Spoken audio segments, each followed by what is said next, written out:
We're going over the 247 sports win totals for the Big Ten schools for the 2023 season.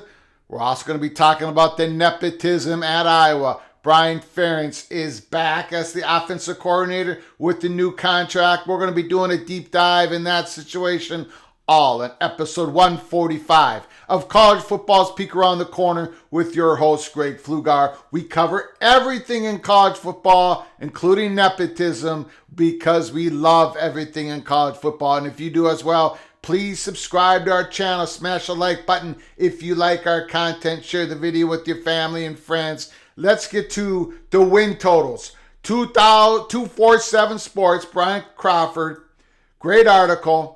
Northwestern, we're going to go through this one school at a time from lowest win total to the highest win totals. This is what 247 Brian Crawford thinks the win total should be for every school going in the 2023 season. Give me your comments in the comments section below the video. Let me know your thoughts. I'm going to give you my thoughts as we go through this. Northwestern Wildcats projected preseason win total of 3.5, 3.5. Pat Fitzgerald has a lot to fix at Northwestern. For starters, his team needs to score more points in 2023. That's a common theme going through the Big Ten West schools for 2023. They did not score enough in 2022. I don't think they're going to score a whole lot more in 2023. A Week 3 showdown versus Duke is important. Northwestern doesn't have to play Michigan, Ohio State in the schedule. Penn State does come to Evanston in Week 5. So there is a possibility for Northwestern to get over that 3.5 win total. I think they do get over it. I think they just get over it with 4 wins. Indiana, projected preseason win total is 4. Tom Allen believes the Hoosiers enhanced their roster this offseason, but with Indiana facing one of the toughest schedules in college football, once again, Indiana's going to love when there's no divisions in the Big Ten. Indiana's going to love it. It may not show up in the field in 2023. With a slate similar to Rutgers, daunting task each and every week, the Hoosiers could be in for it. They're open against Ohio State September 2nd, play Michigan and Penn State away from home in October. So Indiana, second lowest on the board with the win total 4. That sounds about right. Peek Around the Corner thinks the 4 is a good number. Rutgers Scarlet Knights, turn away, Rutgers fans. Projected win totals are 4.5. This 2023 season schedule, even by Big Ten standards, resembles a horror movie. Rutgers travels to Michigan, Wisconsin, Penn State, and Iowa this fall and entertains Ohio State at home. That's at least 4 top 20 schools. I got to say, though, I'm very interested in this Rutgers squad. They took away my beloved Golden Gophers offensive coordinator, Kirk Ciarrocca. Kirk Ciarrocca is back with Schiano. I think he's going to do wonders for the quarterback situation for Wimsatt. Rutgers, 4.5. I think they got a shot to get to 5 wins. I really do. I would take the over in Rutgers for 2023.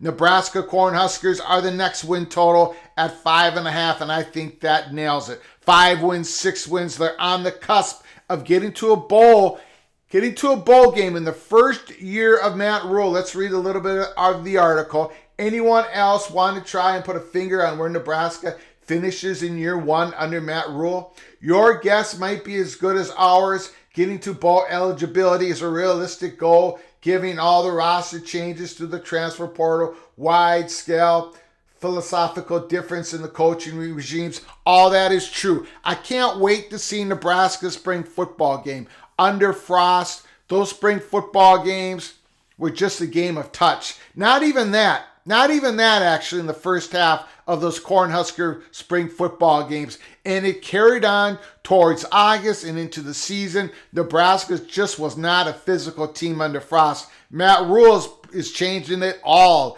at Lincoln. They're going to be tackling in the spring. They're going to have a real spring football game in their stadium. It's going to be packed. People are excited. I think they can get to a bowl game. I've got them at 6 wins. I'm still a little concerned about the quarterback situation. I'm not a fan of Jeff Sims. More on that later this week when we do the Big Ten way too early predictions.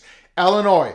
Fighting Illinois win total per 247 projected preseason win total is 6.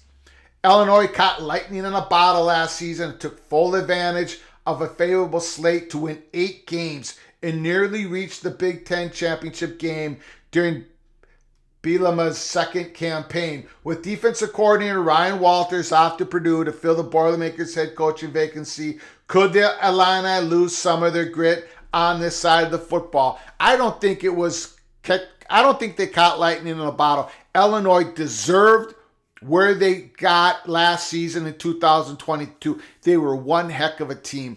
That defense, the secondary, they were spectacular. The offensive line keeps getting better. They have to switch out their quarterback this year. That's going to hurt them. So I think the win total, again, is about right for Illinois. 6 wins is about right. I've got them going to a bowl game. Michigan State, projected win total 6.5. That's right. Per 247 Sports, Brian Crawford, they've got Michigan State win total lower than Maryland, and I agree. I 100% agree.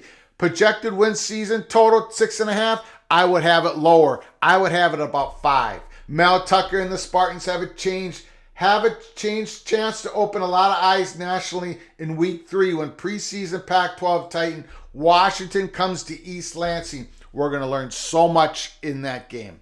I think Washington's going to go in there and blow the doors off the Spartans. And I think Michigan State, once again, is going to suffer through a losing season under Mel Tucker in year number 3. I've got the total around 5, 4.5, about 5 wins for Michigan State. I don't have them getting to 6.5. Purdue, another school I do not have getting to 6.5. Projected win season total per 247 Sports is 6.5. New coach, new scheme, same treacherous slate. Ryan Walters at Purdue won't try and reinvent the wheel with the Boilermakers, but knows getting off to a fast start under his direction is imperative to success in 2023. There's just too many changes going on at Purdue this year. Don't think they're going to get to 6.5 wins. Ryan Walters did a great job with Illinois. But man, oh man, the changes that are going on. Hudson Card, the quarterback, Texas Longhorns, I like that move. But there's just too much change for Purdue to repeat what they did last year. I got them winning less than 6.5. And here's another team, my beloved Golden Gophers, where I believe the win total is too high. Michigan State, Purdue, Minnesota. I think these win totals are just a notch too high. Projected preseason win total, according to 247 Sports, is 7.5 wins. Minnesota win total would be higher for the 2023 season if the schedule was conducive to maximum success. But unfortunately for the Golden Gophers, it is not. It is an unbelievably difficult schedule. They play at North Carolina. They play Ohio State in the second to the last game of the season at Ohio State. They play home at Michigan.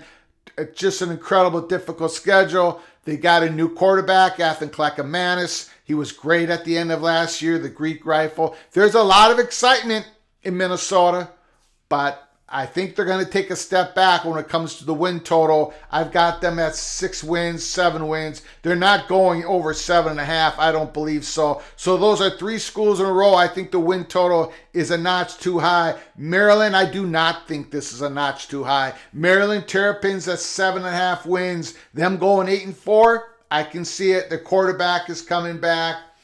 They go on the road against Michigan State in September. That is the game. If they win that game, if Michigan State loses to Washington and Maryland, you can see how I've got the Spartans not doing very well this season. Maryland could be going 5-0, being nationally ranked, going against Ohio State in week number 6, and I think they will be 5-0. Iowa, win total 8, no way. Not a chance. They're going to be winning less than 8 games this year. Cade McNamara, great pickup for the Iowa Hawkeyes in the transfer portal. we've been hearing all about Iowa Hawkeyes in the last couple days. We're going to be talking about it here at the end of the episode with their offensive coordinator coming back. Nepotism at Iowa is starting to really hurt that football program. We'll get to Iowa in a second, but they're winning less than 8 games here in the 2023 season. Wisconsin, projected win total of 8. I got to agree. I might even bump that up to 9 wins. I got Wisconsin winning the Big Ten West. As much as it hurts for me to say that as a Golden Gopher, that sounds about right. There's no Michigan or Penn State on Luke Fickell's schedule in his first season at the Badgers, which is great news for a team looking to make an impact. Now, just like Purdue, they're making a whole bunch of changes. They're changing it all up. But you know what? Somebody has to win the Big Ten West. And tell me who's it going to be. I've got the evil Badgers. Wisconsin Badgers going to win that 8th game, possibly a 9th game. And not having Graham Mertz behind center is going to help that offense so much for the 2023 season. At the end here, it says 8 wins feel like it's a safe number given the schedule. I absolutely agree. Absolutely agree. Penn State. Here's another number that I think it's a bit too low. Penn State projected win season 9.5. Everyone preseason dark horse. It's peek around the corners preseason dark horse. I can guarantee you that. To get to the playoffs in 2023. Penn State's win total will be intriguing once it comes out later this spring. We're guessing Oddsmaker will set it at 9.5. Just low enough for the bettors to nibble on 10 wins or more. I'm going to nibble. I'm going to do more than nibble. I'm going to take a whole bite. Penn State Nittany Lions are going to win 11 games, go 11-1. They're going to win the Big Ten East. They're going to go to the Big Ten championship game. I love the running backs of Singleton and Allen. It's going to come down to Drew Aller. His first year as the starting quarterback. It's all going to come down to him, but I love going over the 9.5. Michigan Wolverines, preseason win total 11. Sounds great. Sounds about right. 11-1, 10-2, 12-0. They're going to be right there. They're stacked coming back next year. Michigan will be one of the preseason favorites to reach the college football playoffs and win the Big Ten for the 3rd consecutive season. I'm just going to go ahead and bet against them. Doing it 3 years in a row, wow. Very difficult task. They are stacked. They have so many guys coming back next year. The preseason total we have no problems with. And again with the Buckeyes, preseason win total 11. No question about it. No question about it. They're going to be right there. 12-0, 11-1, 10-2. Obviously, I wouldn't touch Ohio State or Michigan at Sportsbook because the 11 wins is about right. But Penn State 9.5, I've got the over. Wisconsin at 8, I got the over.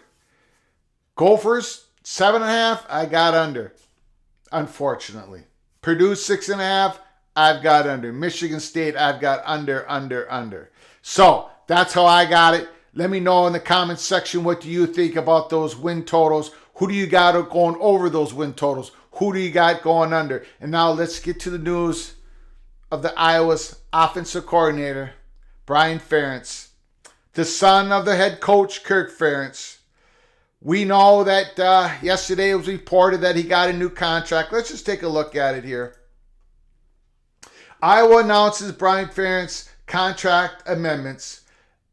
Iowa City, Iowa. University of Iowa offensive coordinator and quarterbacks coach Brian Ferentz has signed an amended contract for the 2023 season with financial incentives based on designated performance objectives. The contract amendments were announced Monday by Gary Barta, Henry B., Patricia B. Tippy, Director of Athletics Chair Tippy, The contract amendments include a salary of $850,000, which is down some from the previous years, effective February 1st, 2023. The designated performance objectives for the 2023 season includes an average of at least 25 points per game and a minimum of 7 wins, including regular season and possible bowl game. So if they go 6-6, win the bowl games, Brian Ferentz makes his mark, what he needs to get back to his old contract. If the designated performance objectives are met, the contract will return to the prior 2-year rolling agreement terms, along with a one-term lump sum bonus and base salary adjustments. And here are some thoughts from reporters. Steve Berkowitz, Iowa football offensive coordinator. Brian Ferentz will have his pay reduced, designated performance objectives added to the contract in 2023. Dargan Southard also goes from a 2-year rolling deal to a 1-year deal and can get that 2-year rolling deal back by meeting the goals of 25 points per game, an average, and getting 7 wins, including the possible bowl game. Scott Docterman from The Athletic, if Bryant can't register 25 points, and if Iowa can't hit 7 wins, which has exceeded in 9 of the last 10 years, he's officially terminated June 30th, 2024. Scoring under Brian Ferentz in 2017, 28.2. 2018, 31.2 points a game. 2019, 25.8. 2020, 31.2. 2022 was under 25 points a game as that offense has cratered. 2021 is 23.4. 2022, 17.7. Now, Stuart Mandel, his tweet. After rereading the Bryant Ferentz contract amendments, I think framing that 25 points per game target as a bonus was a distraction from the fact his contract will be terminated if he doesn't hit it. He will be coaching for his job, and everyone will know exactly how close he is or isn't. And I'm going to be, after we go through another slide here, I want to get back to this. He will be coaching for his job, and everyone will know exactly how close he is or isn't. That's a tough situation for everybody involved, but that's what nepotism gets you. It is the poison fruit from the poison tree. Stuart Mandel, 85 FBS schools scored at least 25 points per game last season. So basically, Brian Ferentz gets a $50,000 pay cut, and his contract is 1 year instead of its usual two. But if Iowa averages 25 points per game and goes 7-6, he'll get a $112,000 bonus, $112,500 bonus, and a new 2-year contract and a raise. Nepotism for the win. Yeah, that's what it is. Nepotism for the win. But you know what? It is hurting the Iowa football program. It has started to finally hurt. Last season, the Iowa Hawkeyes offense was ranked 121st in points per drive on offense. They were number 1 in the country in points scored by their defense per drive. Just think about that. If they've had a decent offense, an average offense in the last 2 years, what could they have done? Well, I mean, they won the division 2 years ago, but we're not competitive in the Big Ten championship game. Last year, that defense did everything for them. The special teams have done everything for that program. But because of nepotism, because his father will not fire him, this is the situation. Now, going back to what Mandel said earlier, everybody's going to know how close he is to his making his contract, to making his bonus, to keeping his job. Because if he doesn't hit those standards that were set, those benchmarks, he's going to get terminated in June of 2024. Officially. So, what do you think about all that? I think it's ugly for the Iowa football program. Now it's become even more of a distraction. Now everything is about the offensive coordinator. Everything. Will he made his mark? How close is he? How many points does he need to get in the last 4 games? Now the wins, can Iowa get to 7 wins? Boy, that's doubtful as well. For me, I've got Iowa sliding this year, sliding downward. We'll call it the Cornhusker slide of the last 5 or 6 years. That's where I have the Hawkeyes. Let me know what you think about the Iowa Hawkeyes going into the 2023 season. What do you think about this contract being so open, being so public? Bah, I think it's a huge distraction, and I don't think Iowa's going to be able to recover.